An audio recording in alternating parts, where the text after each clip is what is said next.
Welcome back, ladies and gentlemen, with our main topic this morning in the breakfast show. We are going to discuss today that the Ministry of Tourism and Antiquities have announced this week the discovery of the lost golden city in the West Bank in Luxor in Egypt. The city is around 3,000 years old, and it is considered the most important, the second important discovery after the discovery of the tomb of Tutankhamun. To shed more light on this important discovery in the West Bank in Luxor, we have the pleasure to have with us this morning Ms Ghada, tourism expert. Good morning, Mrs. Douz. Good morning. Mrs. Douz, this is considered the second important discovery after the discovery of the tomb of Tutankhamun. What makes a discovery, first of, at the first thing that we would like to talk about, what makes a discovery an important one? Well, what makes a discovery an important one, first of all, it's a town which is unusual to the Egyptian discoveries. In general, most of the discoveries or most of the monuments which was around concept that we only have tombs, temples, more to do with mortuary, with afterlife. But to find a complete town or city like this makes it one of the great important discoveries, especially being located on the west bank of Luxor, which was the place for the burial of the dead kings, queens, noblemen. So this makes it of great discovery and great importance. And the second important reason, that they found a lot in this golden town. Yes, Mrs. Douz, this town that they found, this city, what are we going to know more about the ancient Egyptians? Is it going to let us know more about their daily life? Because they found tools and utensils and many things in the rooms in the city. They found a bakery, they found an administrative place, they found, they are about to discover also or unearth tombs there in this city. Well, of course, it sheds a lot of light on the daily life of the ancient Egyptians. First, it's the first administrative industrial town to be found with this size in Egypt. So that's why it's very, very important. Second, they found a lot to do with life. Like they found textile factories, they found remains of glass, remains of metal. They found a lot of tools. They found even makeup tools, coal. Also, they found very interesting thing, that they found the butcher place, and they found meat, almost 10 kilograms of dried meat. And the name of the butcher and his mark is on the meat. And there is an inscription that refers that this meat was prepared on the year 37 of the rule of the king to celebrate his Jubilee Hapset ceremony. Yes. And just to make it brief, what's Jubilee Hapset? Hapset means the 30th festival.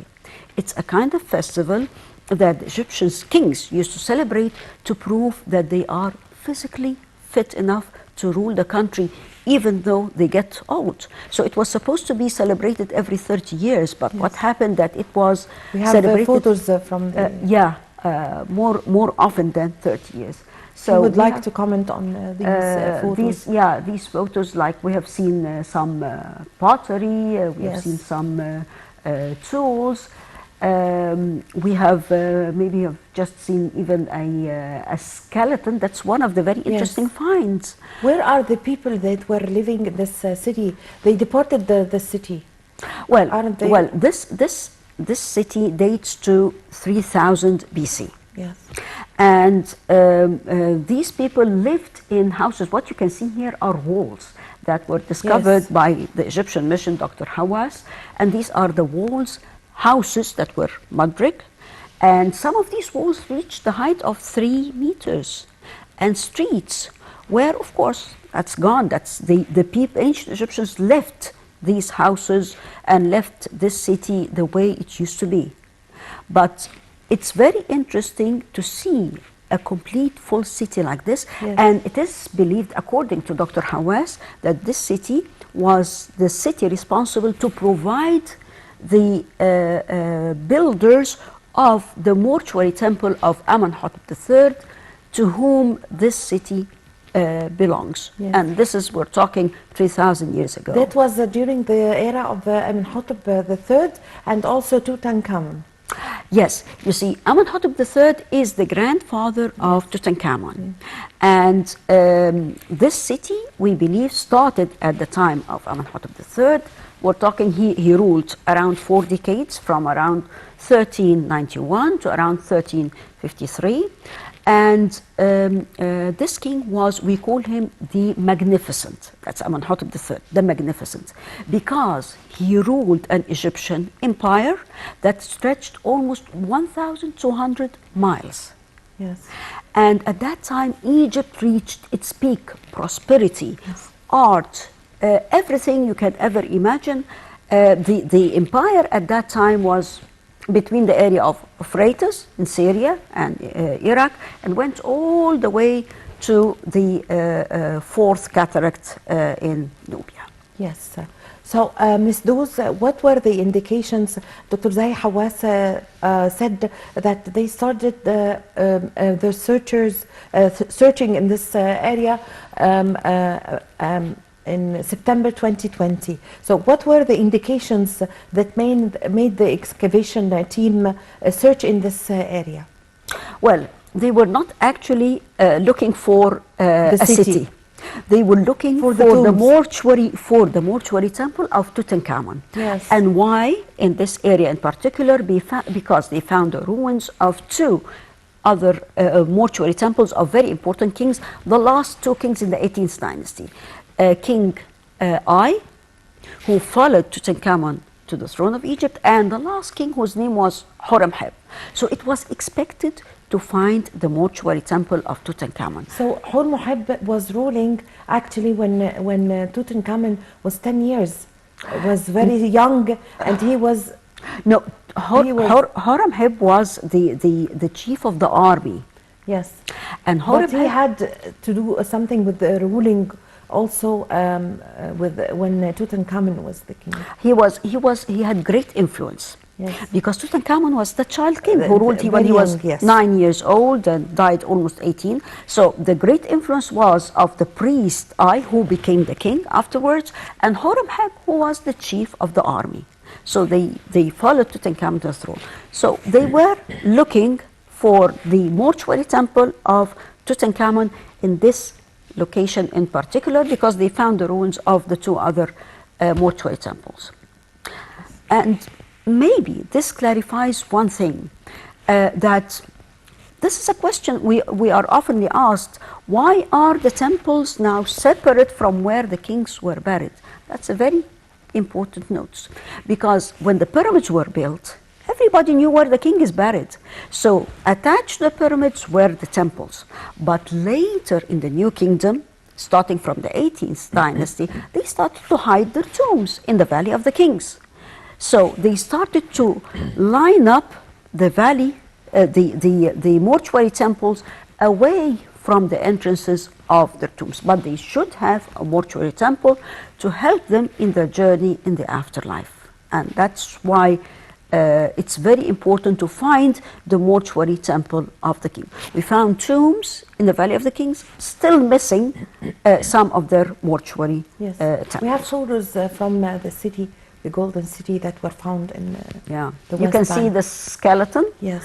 And the skeleton actually of this human... Are these the things that they found? The amulets. Yes. Yes. Egyptians always... So they found all these pieces. Yes. That we yes. see. They found a lot of what we call amulets. Yes. These are the walls of the city, and the borders of the city, as we saw in the pictures and the videos, very weird. It was wavy, the borders of this city. Yeah, that's what we call the S This shape. is the skeleton that you were Yes, mentioning. yes. So here you see a skeleton of a human being, the arms stretched next to the body. And what's interesting, and this is something This means next to the body, this means it's one of the citizens. Yes, that's not a king. Because That's the true. kings, they make their hands like the this. arms cross the Yes, chest. cross. But what is different, or that's strange, and until now it's not explained, that there is a rope tied around his knees. What does that mean? I don't think we got a proper explanation yet. It's a skeleton in good shape, but Yes. why does he have a rope around the knees? That's a question. Yes. Yeah. What is the historical and archaeological importance of the discovery of the city? Well, as I told you, the importance, archaeological importance, that it's a city, it's a town, and it had workshops, it had textile, it had a lot of manufacturing, even the places where they manufactured the shoes. Yes. And historically, as I mentioned, it's the place to provide the foundation of the temple of Amenhotep III. Yes. Yes. So, could we expect more discoveries in this area after the discovery of the lost golden city? Yes, yes, we should. And I don't think it's completely uncovered or discovered yet. There's a lot of excavation taking place. And I read something interesting that right next to it, there is a northern cemetery. Yes. Where they found 2 tombs. And these tombs, they believe they are intact. But until Yes. now, they are not fully excavated yet. So we should expect more and more, especially that we think that this city or this town was once attached or connected to what we call Deir el-Medina, which Yes. was the workman village. Yes. Mrs. Doz, so this city shows that this is a city of the local people. Well, Why is it located in this place? well, it's not only local people, but it has to do with the workers, those who were involved in So the it's an workers' place or an industrial yes, place. and that's what But these walls are for factories or for houses? several houses. Some They were staying there or living beside their yes, work? yes. Some of the houses, some of the walls reach the height of 3 meters, and some are factories. Some are places where they found the amulets.